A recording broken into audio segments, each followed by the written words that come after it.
Volkswagen says it is selling its controversial factory in China's western Xinjiang region. The German car maker has been under pressure to shut its joint venture in the region.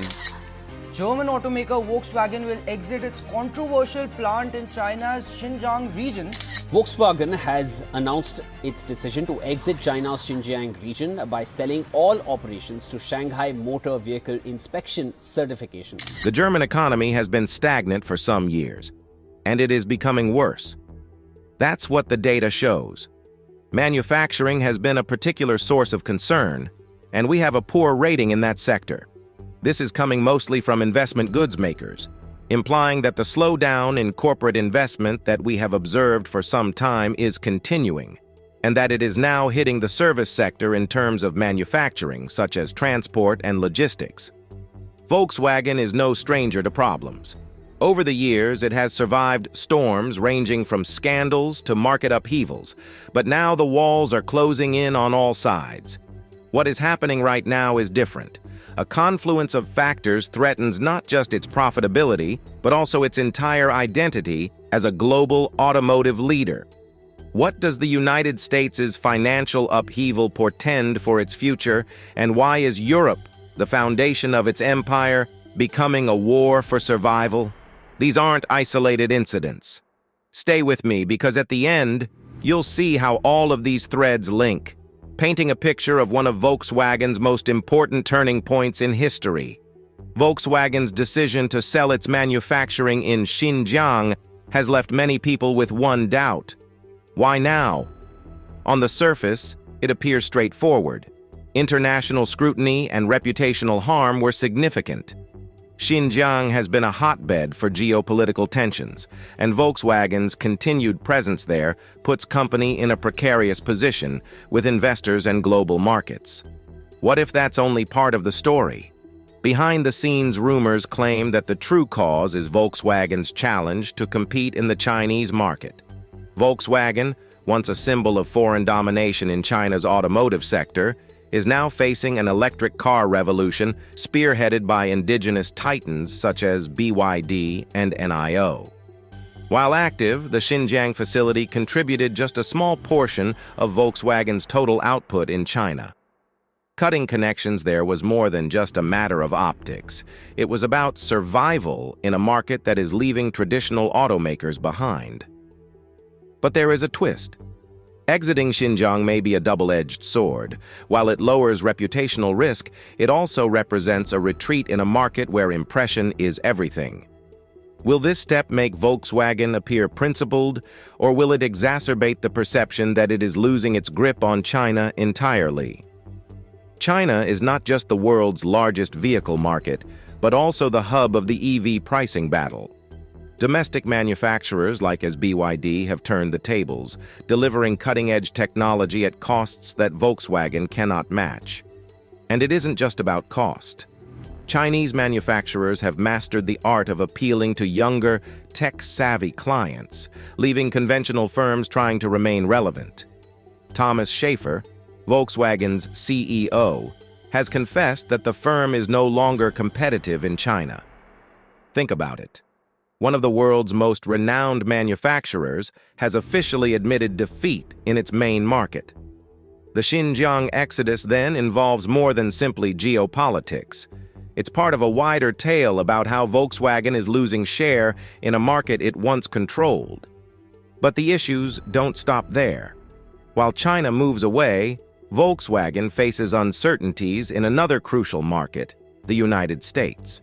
Volkswagen's withdrawal from Xinjiang is not only a moral decision, this is also a strategic risk. The Chinese market accounts for more than 40% of Volkswagen's global sales. So when a firm like this begins to scale down even somewhat, it raises questions about its long-term capacity to remain competitive in this crucial region. But there's a deeper issue at hand here: the electric car revolution. China is the world leader in EV production, and companies like BYD, NIO, and XPeng are not simply competing. They're in complete control. They have piqued the interest of Chinese customers by providing superior technology, affordability, and a thorough awareness of local demands. Meanwhile, Volkswagen, with its outdated production structure and increased expenses, is trying to stay up. While abandoning Xinjiang may safeguard Volkswagen's worldwide reputation, it may also make it more difficult for the company to pivot swiftly and recover a presence in China's thriving EV industry. And there is where the real danger resides. If Volkswagen fails to consolidate its position in China, it risks losing not just market share, but also the vital scale required to compete internationally. As Chinese EV manufacturers grow into Europe and the United States, they bring competitive pricing and cutting-edge features, compelling traditional automakers like Volkswagen to adapt or fall behind.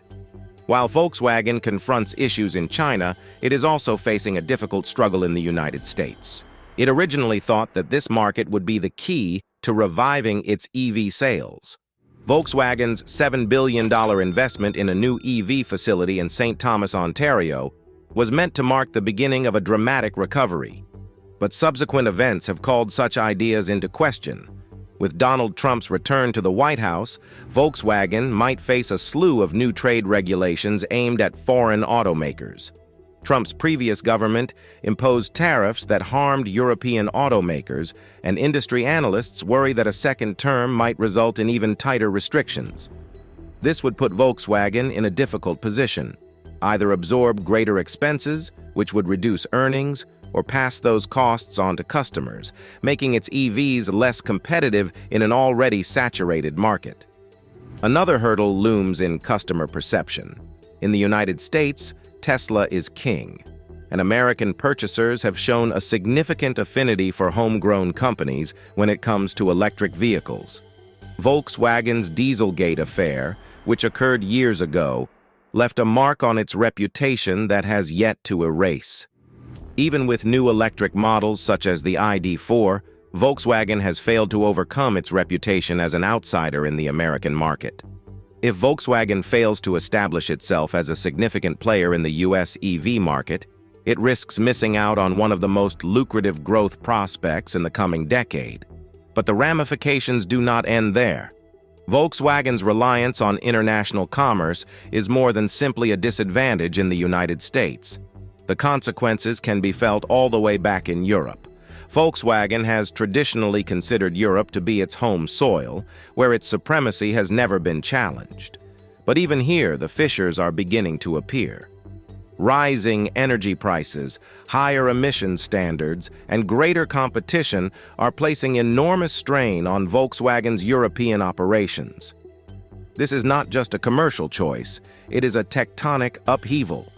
Factory closures result in employment losses, political criticism, and a loss of confidence in Volkswagen's capacity to lead Europe's transition to a green economy. As competitors such as Tesla and Hyundai expand their EV options in Europe, Volkswagen risks slipping behind in its own home. Recently, the business revealed plans to shut many European plants. This is more than just cost-cutting, it indicates deeper structural issues. At the same time, competition in Europe is heating up. Tesla's gigafactories in Germany and other regions of Europe are producing EVs at a scale and pace that legacy manufacturers such as Volkswagen are unable to replicate. Hyundai and Kia are also gaining momentum by providing inexpensive and well-rated EVs that appeal to European consumers. As a result, Volkswagen is being pressured from all sides. If it fails to innovate swiftly and reduce costs, it fears losing the market, which is the cornerstone of its worldwide empire. Volkswagen's issues in China, the United States, and Europe are interrelated, and overcoming them will need a bold, coordinated plan. However, Volkswagen is attempting to catch up in an industry that is developing at an unprecedented rate. The EV revolution is more than simply producing electric vehicles. It is about reimagining every aspect of the company, from supply chains to software.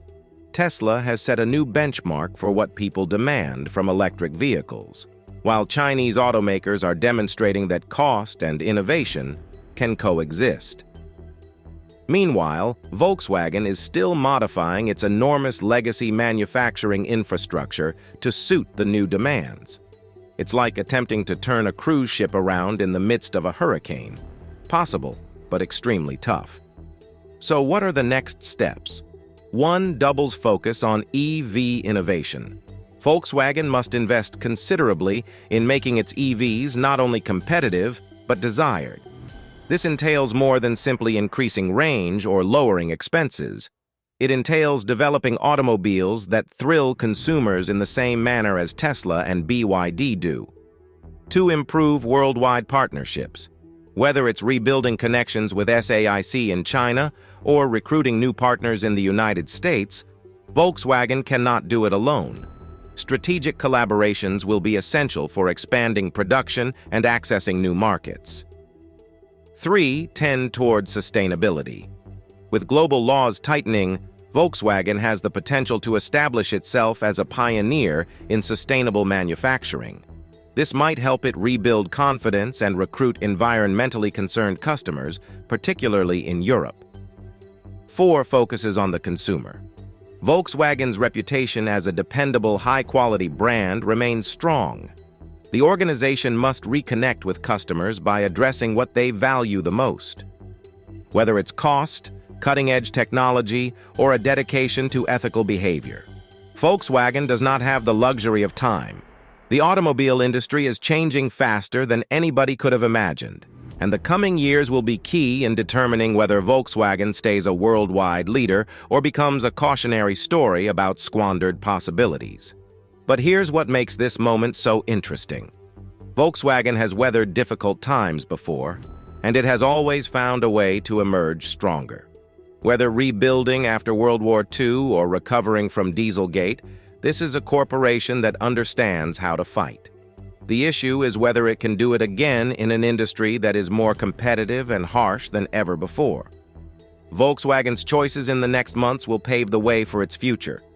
Will it rise to the challenge and remake itself, or will it crumble under the weight of its own history? The stakes couldn't be greater for Volkswagen or the whole global car sector. Volkswagen's choices in the next months will pave the way for its future. Will it rise to the challenge and remake itself, or will it crumble under the weight of its own history? The stakes couldn't be greater for Volkswagen or the whole global car sector. Volkswagen's path through these issues is more than simply a business narrative.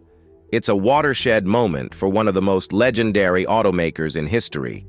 The decisions they make today will shape not just their future, but also how conventional titans adapt to an ever-changing, fast-paced world.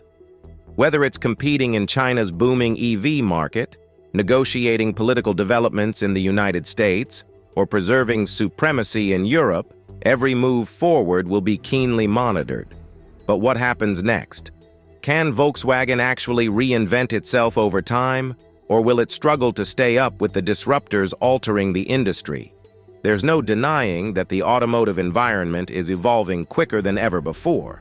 Legacy brands are being challenged like never before, and how Volkswagen handles this moment may set the tone for the future of the global car industry. What are your thoughts? Is Volkswagen prepared to face these problems, or is the corporation entering a long decline? Please share your opinions in the comments, and if you enjoyed this deep dive, don't forget to subscribe for more in-depth analysis and updates on the topics that shape our world. We will see you at the next one.